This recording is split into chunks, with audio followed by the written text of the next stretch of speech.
అదే RTV app వార్తల్ని క్షణాల్లో చదివే అవకాశం ఉంటుంది. ఒక న్యూస్ పేపర్, ఒక టెలివిజన్ ఛానల్ మీ చేతుల్లో ఎప్పుడూ ఉంటాయి. కాంగ్రెస్ టీఆర్ఎస్ రెండు పార్టీలు అత్త కొట్టిందని కోడలు ఏడ్చిందన్నట్టు ఏడుస్తా ఉన్నారు తప్ప గత ప్రభుత్వం ఒకవేళ పొరపాటు చేస్తే అధికారంలోకి వచ్చి దాదాపు 7-8 నెలలు అవుతుంది ఈ ప్రభుత్వం వచ్చి. తప్పు చేసిన శిక్షించడానికి వీళ్ళకున్నటువంటి ఇబ్బంది ఏంది? కేటీఆర్ గారు ప్రెస్ మీట్ పెట్టి ఆగస్టు 2వ తారీఖు రోజు సుంకిశాలలో కూలిపోయింది, ప్రభుత్వానికి అసెంబ్లీలో చర్చించేందుకు దమ్ము లేదు అన్నాడు. మరి మీరేం చేస్తారు? పాలకపక్షం నిద్రపోతే పాలక పక్షాన్ని మేల్కొల్పాల్సినటువంటి ప్రతిపక్షం మీరెందుకు నిద్రపోయిన కేటీఆర్ గారు? ఆగస్టు 2 నాడు సంఘటన జరిగితే 2 నాడు అసెంబ్లీలో మీరెందుకు దాన్ని ప్రస్తావించడంలో విఫలమైందనేది కూడా ఆలోచించాలి. కాంగ్రెస్ బీఆర్ఎస్ నేను మొదటి నుంచి చెప్తున్నా, వీళ్ళిద్దరు తోడు దొంగలే. అది కాళేశ్వరం అయినా, మేడిగడ్డ అయినా, సుంకేసులైనా పేపర్ల మందం, ప్రెస్ మీట్ల మందమే తప్ప వేర్ ఈస్ ద యాక్షన్? తప్పు చేసినోడిని శిక్షించడానికి వెనుకటికి చంద్రశేఖరరావుకు మన చొప్పలే. తప్పు చేసేది తనయుడైనా తనయైనా ఆయన శిక్షిస్తా అని చెప్పి కేసీఆర్ 10 ఏళ్ళు తలుపులు పెట్టుకుంటే 8 నెలల నుంచి రేవంత్ రెడ్డి గారు నేను రాగానే లోపలేస్తా, చెంచలు కూడా లేస్తా, డబుల్ బెడ్రూములు రెడీ అవుతున్నాయి, అయ్యా కొడుకులను అందరినీ పంపిస్తా అని మాట్లాడిన రేవంత్ రెడ్డి గారు ఏ ఒక్క విషయంలో కూడా నోరు మెదుపుతలేడు. ఇది దురదృష్టకరం.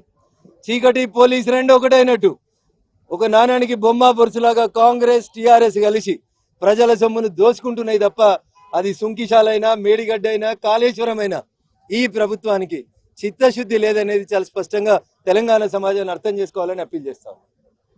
అలాగే నిన్న బండి సంజయ్ గారు మాట్లాడుతూ కేటీఆర్ గారిని రేవంత్ రెడ్డి జైల్లో వేస్తారని భావిస్తున్నాను. ఈ ప్రశ్నకు సమాధానం బండి సంజయ్ గారు నేను చెప్పినట్టున్నారు మీడియా మిత్రులతోటి. మళ్ళీ ప్రత్యేకంగా నేను చెప్పాల్సింది ఏం లేదన్న. కేసీఆర్ గారు అసెంబ్లీలో జూన్ 2014లో చెప్పిన మాటని బండి సంజయ్ గారు యాడ్ చేసిరు అంతే. ఏమన్నాడు కేసీఆర్? తప్పు చేసేటోడు తనయుడైనా తనైనా శిక్షిస్తా అన్నాడు.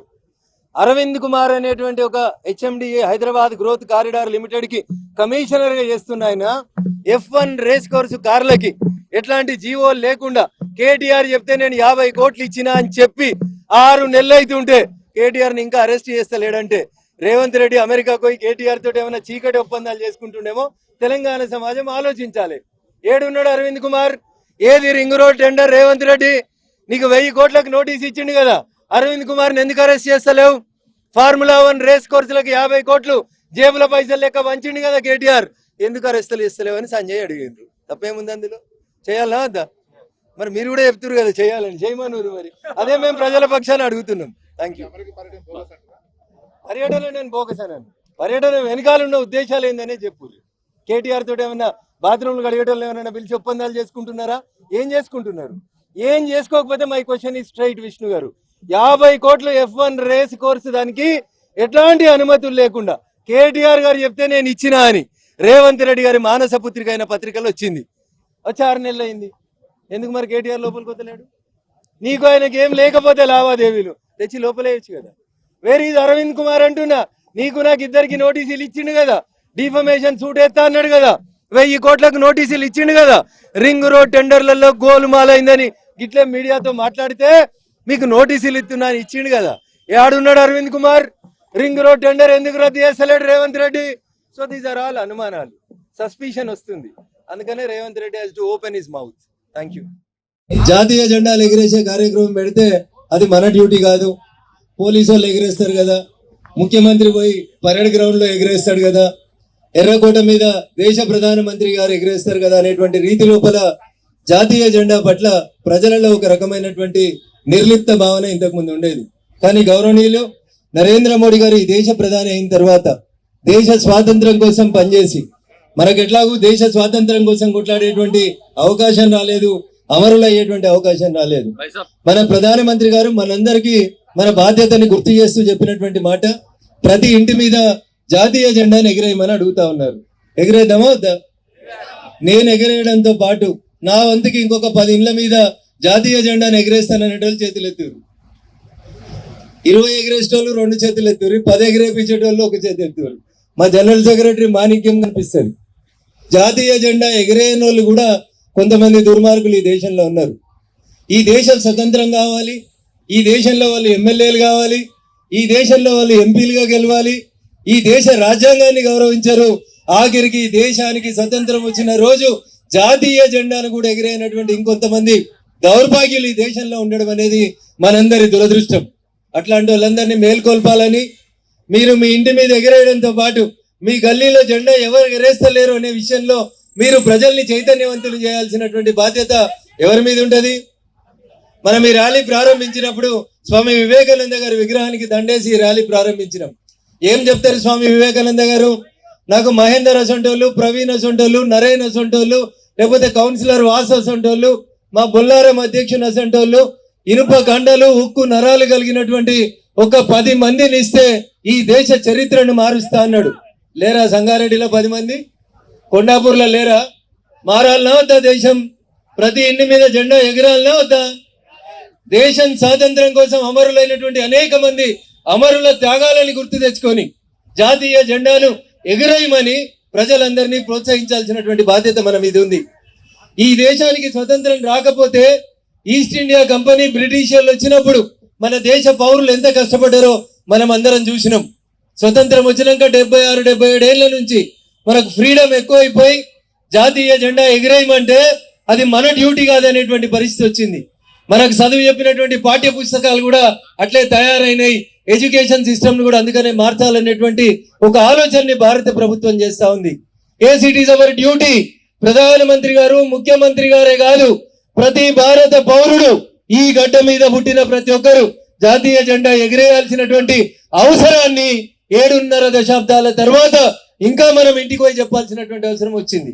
ఇది బాధాకరమైనటువంటి విషయం. చేయాలి, చైతన్యవంతం చేయాలి. ఈ దేశాన్ని సుభిక్షంగా ఉంచాలి, ఈ దేశం సంఘటితంగా ఉండాలి, ఈ దేశం ఒకటిగా ఉండాలంటే అది కేవలం నరేంద్రుడి నాయకత్వంలో మాత్రమే సాధ్యమవుతుంది అనేటువంటి విశ్వాసాన్ని కాశ్మీర్ నుంచి కన్యాకుమారి దాకా ప్రజలంతా చెప్తా ఉన్నారు. ఆఖరికి కాశ్మీర్ మనదైతుందో కాదో, కాశ్మీర్ పక్కకు పోతుందో అనేటువంటి భయాందోళనని తొలగించి ఆర్టికల్ 370ని రద్దు చేస్తే ఇవాళ కాశ్మీర్ లో ఒక లాల్ చౌక్ కాదు, ప్రతి ఇంటి మీద జాతీయ జెండా ఎగురుతుంది. మనం ఎగిరేయాలా వద్దా? ఎగిరేయాలా వద్దా? చిన్నప్పుడైతే జాతీయ జెండా కోసం జెండా ఎగిరేసేందుకు పోతామంటే పొద్దున 4 గంటలకు లేచిపోయి ర్యాలీ తీసి ఊరంతా జరిగింది. ఒక చాక్లెట్ ఇస్తాడు సార్ అని జెండా కోసం పరిగెత్తేటోళ్ళం. ఇలా అన్ని భావనలు పోయినాయి, జాతీయ భావనకు దూరం అయింది. ఇదేదో బీజేపీల కార్యక్రమం అనుకుంటున్నారు. స్వతంత్రం రాకపోతే మనందరి దుస్థితి ఎట్లుండేనో ఒకప్పుడు స్వతంత్ర సంగ్రామ చరిత్ర జరిగినప్పుడు ప్రజల పోరాటాలను ఒకసారి గుర్తు చేసుకోవాలి. అయినా ఇంకొంతమంది దుర్మార్గులు ఉన్నారు ఈ దేశంలో. ఇది నా డ్యూటీ కాదు అనుకునేటోళ్ళు, అట్లా నిద్రపోతున్నటువంటి వాళ్ళందరినీ మేల్కొల్పి ప్రతి ఇంటి మీద జాతీయ జెండా ఎగిరేయడానికి మనమే కంకణబద్దులై ముందుకు పోవాలి. ఎందుకంటే nation first, party next, individuals last అని కొట్లాడేటువంటి పార్టీ ఈ గడ్డ మీద ఒకటే ఒక పార్టీ, అది భారతీయ జనతా పార్టీ. కాబట్టి దేశం బాగుంటే మనందరం బాగుంటాం. పక్కన బంగ్లాదేశ్ లో ఏమైతుందో చూస్తురా? ప్రధానమంత్రి మారిపోవాల్సిన పరిస్థితి, సుప్రీంకోర్టు జడ్జిని నిలబడి రిజైన్ చేయమంటే చేయాల్సిన పరిస్థితి, ఎవరి ఇల్లుని ఎవరు తగలబెడుతున్నారో పరిస్థితి అర్థం కానటువంటి పరిస్థితి ఉంది. ఈ దేశ గొప్పతనం ఈ మట్టిలో ఉంది. ఈ దేశ గొప్పతనం మనందరిలో ఉన్నటువంటి భావనలో ఉంది.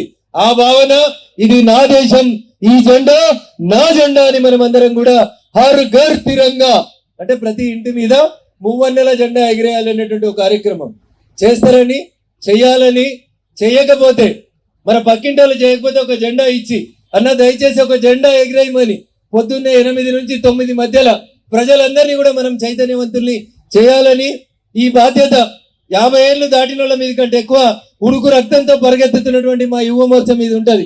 అందుకనే యువ మోర్చా నాయకులు గల్లీ నుంచి ఢిల్లీ దాకా ఇక్కడికి వచ్చి సంగారెడ్డిని చైతన్యం చేస్తే ఈ దేశంలో చాలా దూరం చైతన్యవంతం పోతుందని ఆశించి ఇంత దూరం వచ్చిండ్రు. చాలా పెళ్లిళ్ళు ఉన్నప్పటికీ ఇంత పెద్ద సంఖ్యలో యువకులందరూ ఇక్కడికి నిన్న సాయంత్రం చెప్తే ఇంత పొద్దున్నే ఇంతమంది ఇక్కడికి విచ్చేసి ఈ కార్యక్రమాన్ని జయప్రదం చేసిన మీకు అందరికీ కూడా శిరస్సు వంచి నమస్సుమాంజలి తెలియజేస్తూ మన బాధ్యతని మనం విస్మరించద్దు. మన దేశ స్వాతంత్ర సంగ్రామం కోసం పోరాడినటువంటి అనేక మంది అమరులను గుర్తు చేసుకొని అనేక మంది త్యాగాల ఫలితంగా ఈ దేశానికి వచ్చినటువంటి ఈ స్వాతంత్రాన్ని మనం కాపాడాలని కోరుకుంటూ మీ అందరికీ కూడా ఆ రోజు స్వతంత్ర సంగ్రామంలో పాల్గొనే అవకాశం దక్కలే. संगारेड्डी जिले के अंदर मुझे आने का सौभाग्य प्राप्त हुआ है।